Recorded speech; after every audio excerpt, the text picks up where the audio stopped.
2ตัวบนตรง87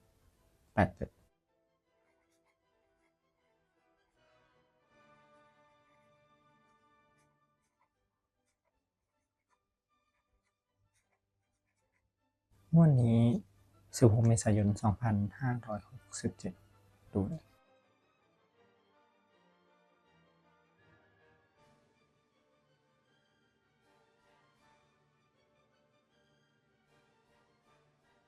สวัสดีครับ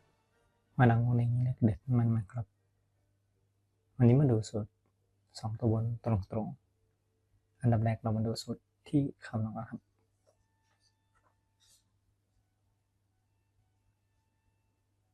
สูตรที่คำนวณนะครับมี2สูตรดังนี้ครับสูตรที่1 10บนบวกหน่วยบนบวกหน่วยล่าง2ครั้งจากนั้นบวก5คงที่ครับสูตรที่2หลักแสน2ครั้งบวก10บนบวกหน่วยบนและบวก4คงที่ไปดูวิธีคำนวณและตรวจสอบตัวเลขจากทาง3 วันที่ผ่านมาพร้อมกันเลยครับ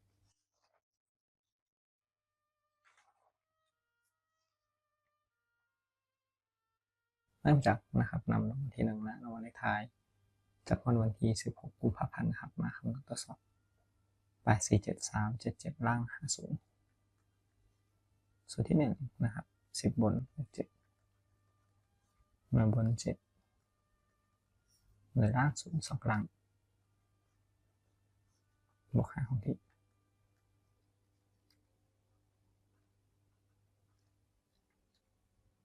รวมครับได้19ฉะนั้นใช้เลขหลักหน่วยตัวเดียว9สูตรที่2หลักแสน8 2ครั้ง10บนเลข7หน่วยบน7และ4ครับคงที่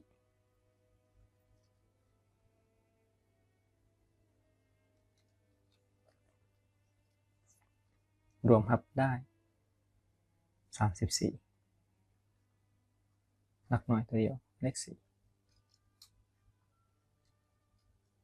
90ครับ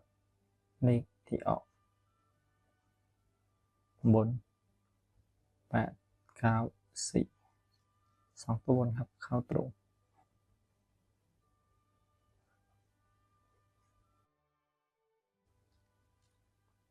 ต่อมาเป็นงวดที่2ครับคำนวณตรวจสอบ818 894รางวัลที่1เลขล่าง54 1 มีนาคม2568 10บนเลข9หน่วยบนเลข4หน่วยล่าง4 2ครั้งบวก5คงที่ครับ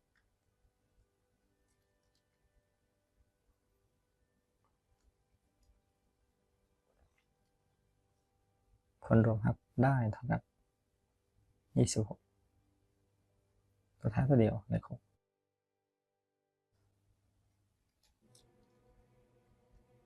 สูตรที่2ครับหลักแสน2ครั้งเลข8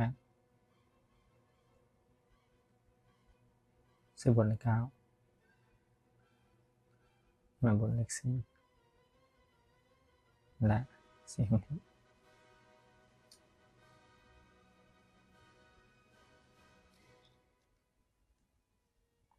รวมครับได้33ตัวท้ายหลักหน่วยเลข3ตัวเดียวครับ63เลขที่ออก563เข้า2ตัวบนครับ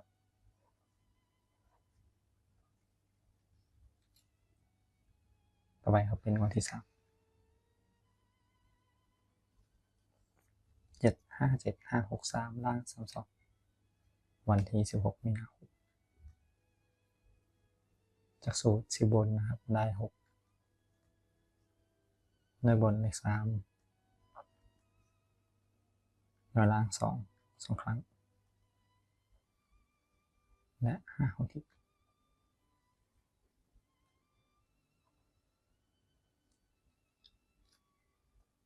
รวมครับ ได้18ตัวทานตรงนั้นได้8สูตรที่1สูตรที่2หลักแสน7 2 ครั้งครับ10 บนเลข6หน่วยบนเลข3ต่อด้วย4ของพี่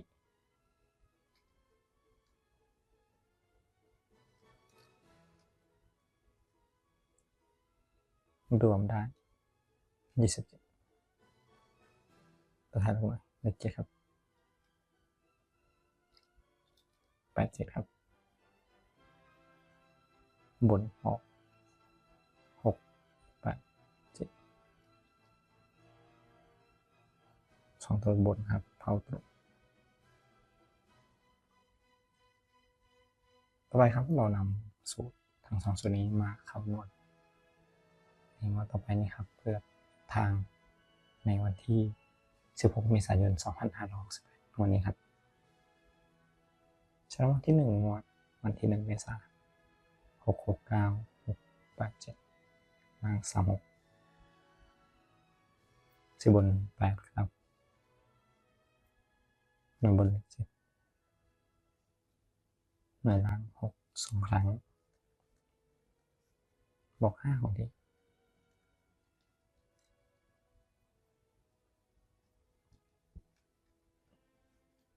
รวมครับเป็น32ถ้าได้ก็ได้2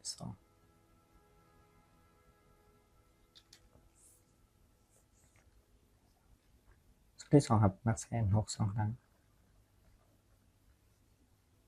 10 บนเลข8บน7และ4ของที่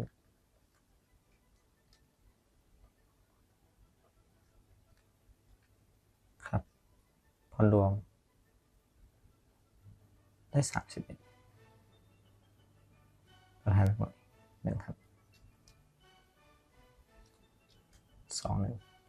ครับเป็นแนวทางในงวด16 เมษายน68งวดนี้ครับสรุปกันอีกครั้งครับ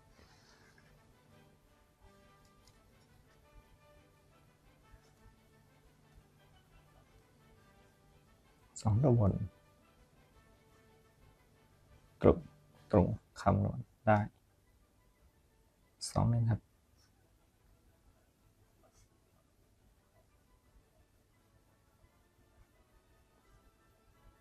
16 เมษายน 2568ในวันนี้ครับก็ขอบคุณทุกท่านครับที่ติดตามรับชมรับฟังนะครับแล้วก็อย่าลืมกดไลค์กดแชร์กดติดตามเป็นกำลังใจนะครับสำหรับวันนี้ขอให้ทุกท่านโชคดีสวัสดีครับ